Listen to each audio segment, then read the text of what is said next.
it over here, so Ian wanted me to tell you about the 5 steps that I took to create my momentum. So we can move forward. Okay, first one, get interested. Okay. I don't know about you guys, but when I start, before this momentum started, I was really comfortable. I was relaxed in where I was at. Okay? You got to get interested in having some momentum. You got to get interested in wanting to be in the front row, in the front line with all the big players, having the kind of accomplishments you see that you don't think you can do. Just get interested in finding out, how can I do that? Okay? That's the beginning. If you don't have the interest in it, nothing else is going to matter. It's really just that simple. And I didn't have the interest. I'm going to be just straight honest with you. I didn't have the interest. I'd rather relax. I'd rather take it cool, like be cool, But I also got interested in, what would it be like? What would it actually be like if I had the momentum that the Genies had? I hadn't had it. So I would like to see that. So let's move forward. The second, so much momentum. I'm gonna go with what I think I remember, which is the second step is ask your coach. Okay, that's the next thing. You have your ideas or whatever it is that you think you need to be doing or whatever, but the bottom line is, if you really want to create momentum, ask your coach. Your coach is watching you. They know what you're doing, what you're not doing, what you need to improve on. And if you ask them, they'll be really straight and honest with you, and they'll help you get there. And then here's the other key to that. When you ask, be open to listen, and then do what they say. Okay, as we listen, and oftentimes you'll be sitting there talking, Ian will be talking to me and telling me what I need to do, and I'm shaking my head, and then go home and don't do it. Because I'm like, well, I don't quite know how to do it. Anybody else like that in this room? Yeah. Exactly. You don't quite know how to do it. But if you don't know how, stop and ask your coach. They will walk you through every aspect of it, okay? And I put that picture up there. I want to go back to that picture, because this is a lot of the reasons why we don't ask the coach, because this is how we think the coach is going to respond. No, we're not going to respond that way. That's good. This, we're here to love on you, to help you succeed. And we think the coach is going to think terrible of us, or, they're going to say the most terrible things and make us feel bad. And that's not what's going to happen. Just take the risk, guys, and ask, okay? Number 3, identify how you can improve on setting appointments.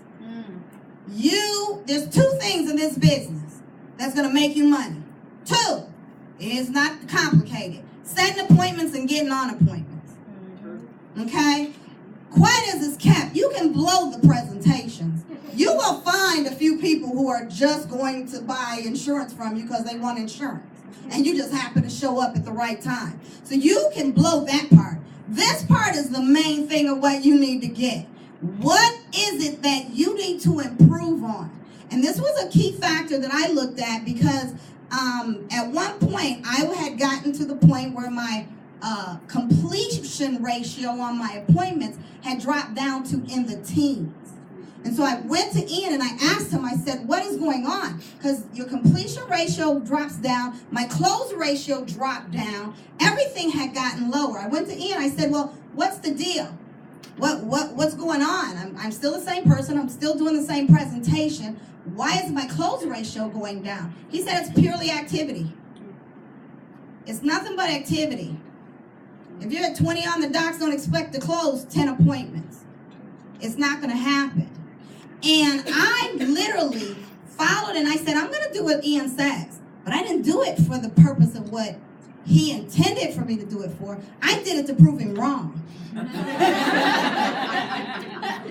I couldn't believe it. I mean, if I get on 5 appointments this week, my close ratio has been 70, 80%. I should still close 70, 80% of that. Doesn't that make sense? But that isn't how it works. So I got on, I said, okay, you said get in the 40s on my appointments a week? Okay, I'll take it up that far.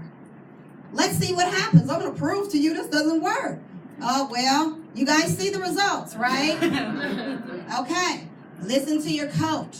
Setting appointments. Find out what is it that you're not doing that's not right.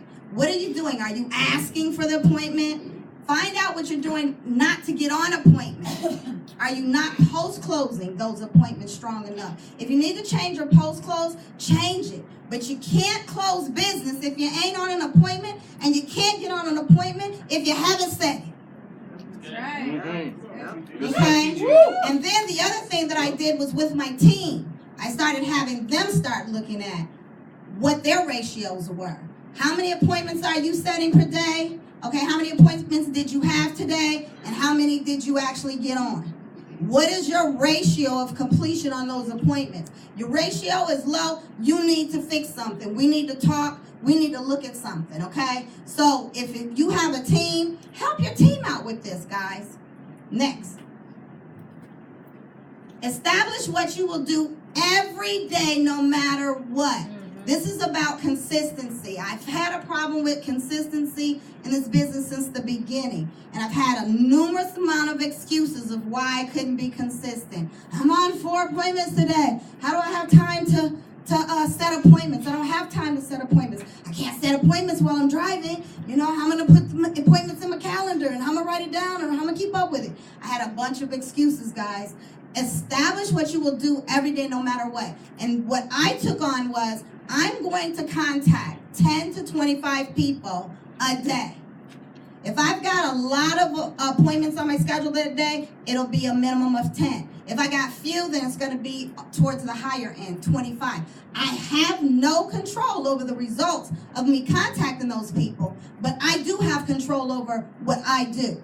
And what I was going to do was I was going to make sure I reached out to 10 to 25 people, okay? Call them, Facebook them, do something.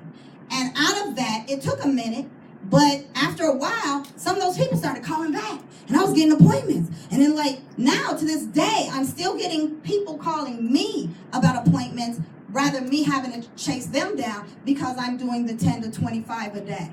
It's just that simple. Don't make it complicated. Number 5 is set up daily accountability with your coach. Okay, my daily accountability with my coaches got real hardcore in Mad Men. And my Mad Men know what I'm talking about. When we got hit with it, okay, and it kept getting bigger. Okay, and I've been really fearful of taking this on, but being in Mad Men, you didn't have a choice, okay? Either that or you quit. And then you look like a weakling. You look like a coward, you quit Mad Men, right? So, you gotta set a certain number of appointments every day. If you don't, you kick out $50. Pretty steep. So if I got 10 appointments that day, guess what? I'm going to be on my 10 appointments and I'm setting my 4 appointments every day. And I found a way to do it. Why? Because my back was up against the wall. I wasn't kicking out $50 every day. I got to be at 42 on the docks or we got to kick out some money.